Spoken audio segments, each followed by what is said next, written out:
Hi friends, Namaste. I am Ananta Sharma. Today I take up a next topic in the Upapada chapter, that is Bahu Vivaha Yogas, multiple marriages. The fourth pada or quarter of the first Adhyaya in the Jaimini Sutras, Maharshi Jaimini gave three sutras. Niche Dharanashaha, Uche Bahudaraha, Yukmecha. Three sutras are there. Out of these three sutras, first sutra explains how a native remains unmarried, or even if he is married, he loses his wife by death or by divorce.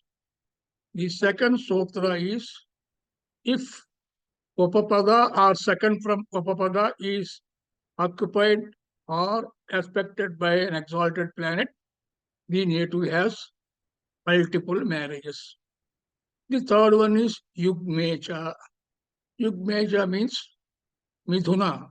Yugma means pair. Midhuna also means pair. So, if Jaimini is Upapada or the second from Upapada, the native is sure to have multiple marriages, provided the condition mentioned above, that the Upapada or the second from Upapada must be occupied or aspected by exalted planet. And then you consider the Upapada or second from Upapada is Jaimini. Right. I will explain the first sutra again. So here there are two possibilities suggested in the first sutra. Niche Dharanashaha. Dharanashaha means a death of wife. So it may imply the native remains unmarried. Even if he marries, his wife dies, or he loses his wife either by divorce or by death. That is the meaning of first sutra. First of the three sutras. Then the second sutra. If the Upapada or the second from Upapada is aspected or occupied by an exalted planet, the native has multiple marriages. Then immediately the sutra follows is Yukmecha. I told you Yogma means pair. Midhuna means pair. If Upapada or second from Upapada is Jaimini, this means if Vrasabha or Taurus is Upapada, Jaimini becomes second from Upapada. If Jaimini becomes Upapada, the second from Upapada is Cancer. Now, exalted planet must be there, either in Upapada or in the second from Upapada. Which of these two is Jaimini?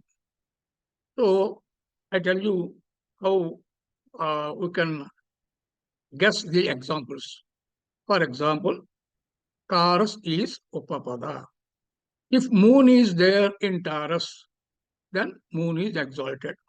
And the second from Upapada is Jaimini. So this formula holds good, that the native has multiple marriages. Similarly, even if Upapada is Taurus or exalted planets either from Mars from Capricorn, Saturn from Taurus, and Jupiter from Cancer.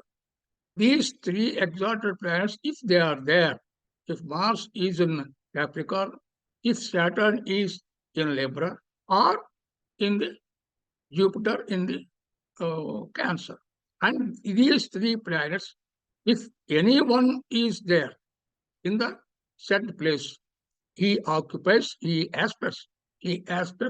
Upapada Vrasabha. So multiple marriages. the combination for multiple marriages is indicated. Okay. Then if Upapada is there, second from Upapada is Jaimini. Jaimini is not the house of exaltation for any planet. No planet gets exalted in Jaimini. So a planet may aspect Venus from Pisces or Mercury from Gemini may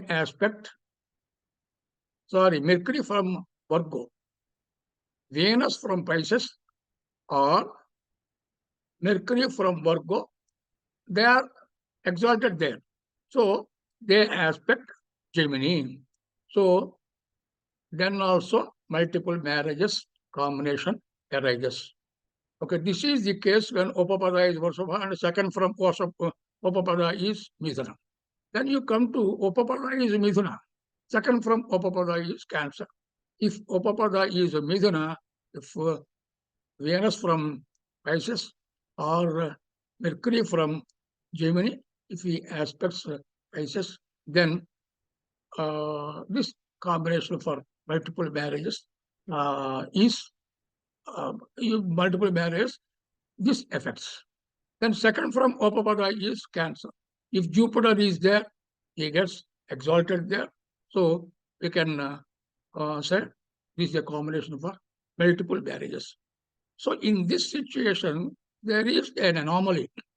This anomaly is if Gemini is the second from Upapada or even Upapada, Mercury from Virgo aspects it, then it is a combination for multiple marriages. So another combination is the Lord of Upapada is exalted.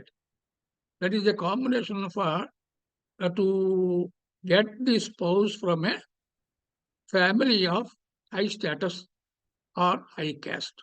Again, I repeat, if the Lord of the Upapada or the second from Upapada is exalted, please note, if the Lord is exalted, where does he exalt? He may exalt anywhere in the chart, but not, he may not aspect or he may not occupy Upapada or second from Upapada. So, for example, Lord of the second from Upapada is Jupiter. Jupiter is exalted in second house. This combination gives multiple marriages. The second Lord from Upapada is Moon. He gets exalted in Taurus. Then Taurus aspects Cancer.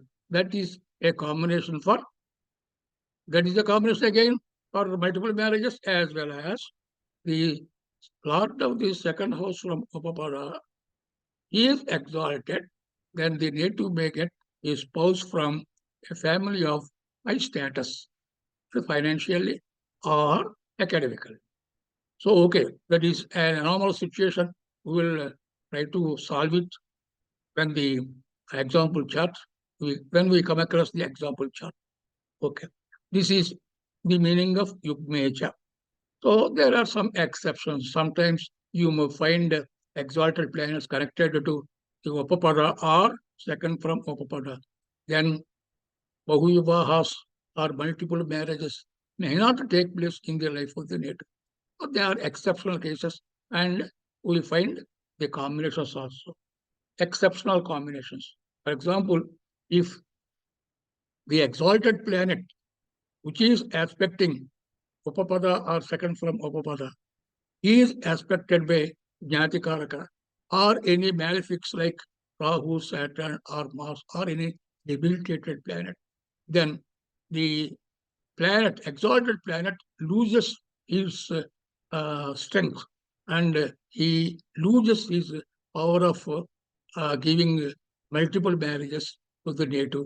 And we will see this in the example chart which follows. So then we will come to, before going to the examples, I tell you the procedure. First, we will discuss the combination for loss of wife or husband. When the wife or husband dies or leaves the native by divorce, then only the question of the second marriage arises. So we must prove first that the native lost his first wife. And we have to find out the combination for that. Which is the combination? If the second house from Upapada, the second house from Upapada is occupied or aspected by a debilitated planet, then he loses his wife. We must find out that combination. Not only debilitated planet, even malefic planet. If Saturn, Mars, or Rahu aspects the second house of the Upapada or second house from Upapada, then the native loses his first wife. Then we must see if there is any exalted planet in the chart which is aspecting the Upapada or the second from Upapada. So there are two stages in our study of the charts. So now let's take the example. Oh, so please look into the chart. This chart belongs to a lady who married thrice, 3 times. She married once, the first time. She divorced her first husband. She married again, second husband. Then she got a son from that second husband. But still, she divorced him. And after this, she married the third husband. Now they are living together. So even after the two marriages and their failures, the native was just 37 or 30 years, 38 years old. So as per her age, there is no age bar for a third marriage. But we feel something strange that she is marrying third time. That's all. So you see this chart, the Upapada. Upapada is, you see, where is Upapada? It is in Sagittarius, Upapada. Second from Upapada, Capricorn. Then Lord of Upapada is Jupiter. So where is Jupiter in D1 chart? Jupiter is in the 12th house of UL, Upapada Lagna, that is Scorpio. The second from Upapada is Capricorn, and the Lord of Capricorn is in Libra, where she is exalted. Okay. So here I would give you one more suggestion. In the earlier horoscopes, we studied A7, Lord of A7, 7 from A7 and its Lord together with Dharakaraka. We said in that situation, if there is a strong connection between A7, 7 from A7, their lords, and DK Dharakaraka, if they are closely connected, then the married life of the native is successful, happy, and comfortable. But if malefics like GK or Saturn or Mars or Rahu, they afflict any of these four, A7, 7th from A7, their loss and decay is 5. If these 5, any one of these 5 is afflicted by GK or Saturn, Bahu or Mars or any debilitated planet, then there is a failure.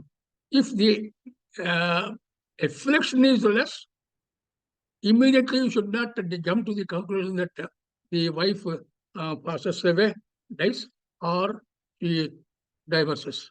That's not it. The intensity of the degree of malefic nature, that is very important here. But it is very difficult to assess the degree of malefic nature. If the malefic nature is small and benefic influence is more, the native may marry late, but still she can marry and live comfortably, though with some differences now and then. And then if the malefic nature is still more, and benefic influence is the less, then the native and the spouse, they always quarrel and they wait for an opportunity to get out. Then if still it is more, then they break up. If it is still more, the native does not marry at all. So these are the four stages. Let us study it only through experience only who can assess the degree of malefic nature. Just immediately on seeing the example for the first example, you cannot assess or estimate the malefic nature or benefic nature of the planets or padas involved in this study. So let us first study that, then let us study Upapada and the second from Upapada. Right. Now, Upapada is Sagittarius, Lord of Upapada is Jupiter, and Lord of second from Upapada is Capricorn, and its Lord is Saturn. Now, let us go to the D9 chart. Now, you please focus only on D9 chart. You please set the D1 chart aside. So, sir, my dear sirs, I am dealing with the subject in this way, that is through D9 chart only. It is not by innovation or invention. It is what the sage Parashara told in his BPHS, spouse and marriage related issues must be studied only through the D9 chart. Of course, our astrologers, even elders, they are in the habit of studying D1 chart and giving predictions, snapshot predictions, or instant predictions. Okay, you also may give such predictions after gaining some experience. But before that, if you study, you please study on scientific lines. Let's not compromise here. Sometimes the required combination may not be seen in D9 chart. It is very clear in the D1 chart. Even then, I don't prefer to accept the combination in the D1 chart. Then only, even if it is a failure, I accept. And I don't deviate from this path. So please look into the first, let us see A7, 7 from A7, their loss and decay. A7 is Cancer. Where who is the Lord of Cancer? Lord of Cancer is Moon. Then 7 from A7 is Capricorn. Capricorn is occupied by Moon. A7, Dharapada is occupied by Venus. Then Dharakaraka is Mercury, he is in Leo. And Atmakaraka Mars is there in Aquarius and is aspecting A7. So you see here how systematically they are arranged. Look at this chart again. A7, there is Venus. So Venus, who is Venus? He is not Jatikaraka at least. He is a benefic. Best benefic is Venus. So A7 is well fortified. A7 is aspected by Mars. Mars is definitely a malefic planet, but being AK is only a benefic planet. Any AK is benefic. And this is also not my own. I can show you an inference in the Jaimini Sutras that if Saturn or Mars or any malefic planet becomes Atmakaraka, it should not be treated as a malefic planet. So Mars is a benefic planet. So A7 is occupied by a benefic, aspected by another benefic, till there are Rahu and Ketu. Rahu is a serious, strong malefic. Ketu is a mild malefic. So A7 is influenced by Rahu also. This is not such a very severe affliction so as to break two marriages. Okay, for the time being, we can see like this. Then 7 from A7, there is Moon. Moon in Capricorn. Again, Moon is aspected by Rahu and Ketu. and also by Mercury. But Mercury is decay, Dara Karak. His aspect is a welcoming feature. So, Moon is afflicted by Rahu and Ketu. Venus is afflicted by again Rahu and Ketu.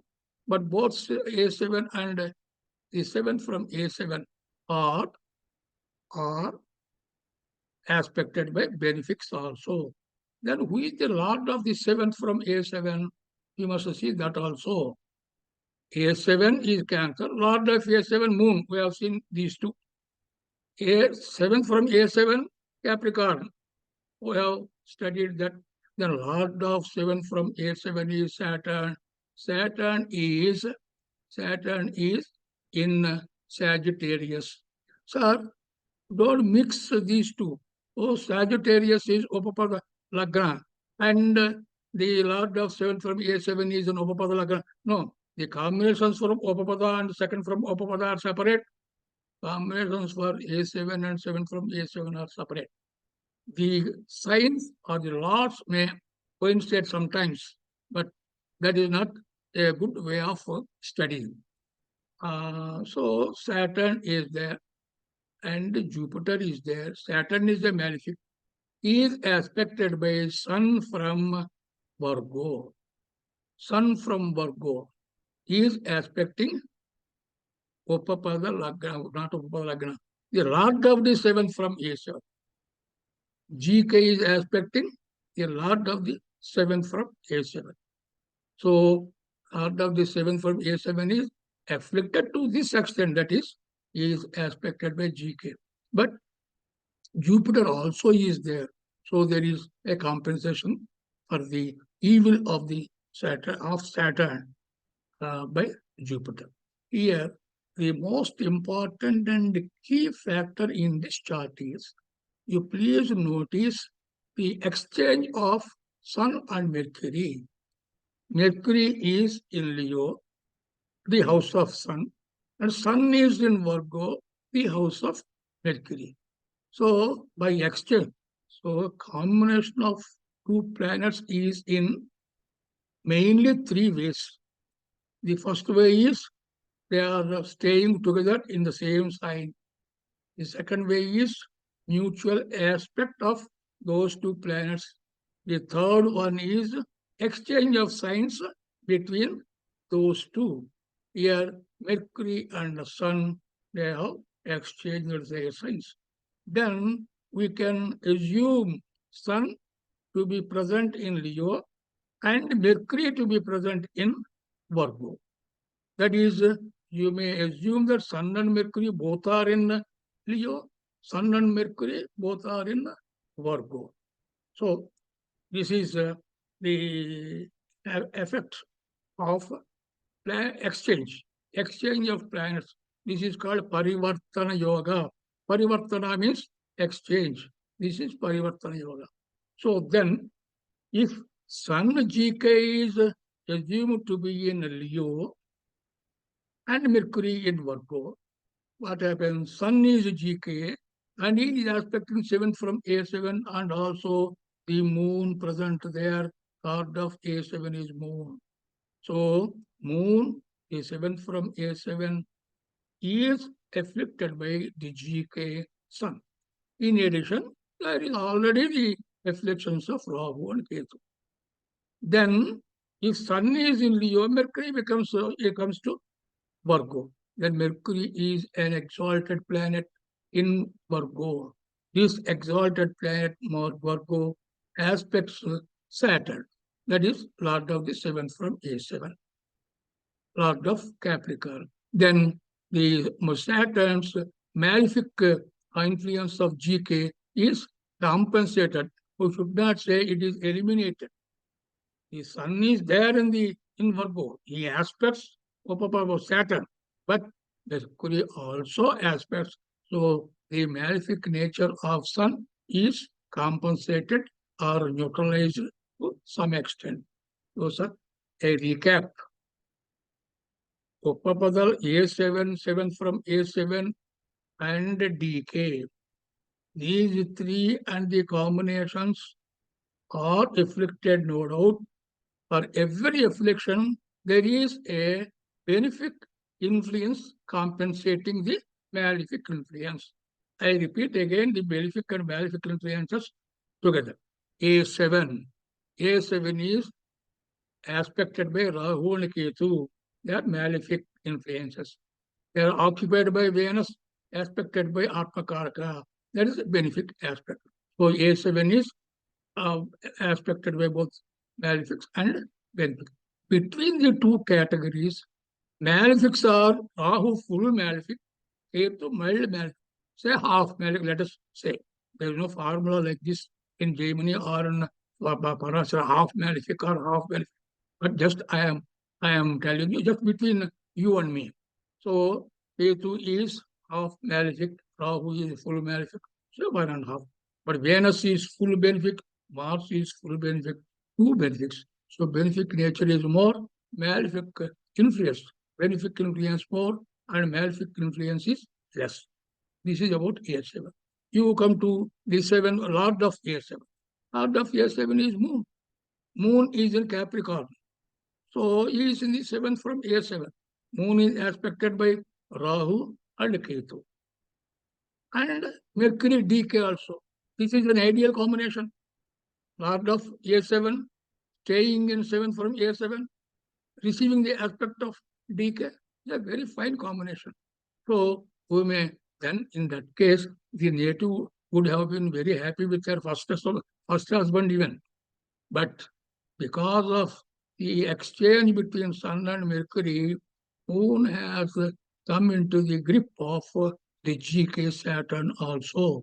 Here then, there are three malefic influences on Moon, GK Sun, Rahu, and Ketu.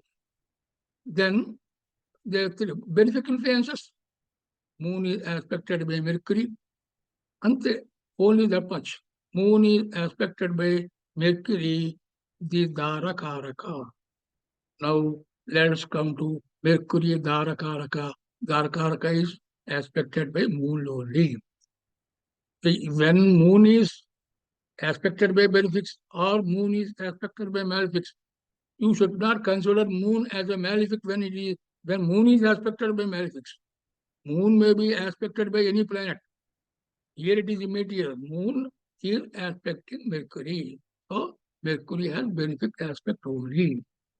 So when Lord of the 7th from A7 Saturn, Saturn also has the same thing. He is under the influence of Sun, malefic influence, and Jupiter, benefic influence.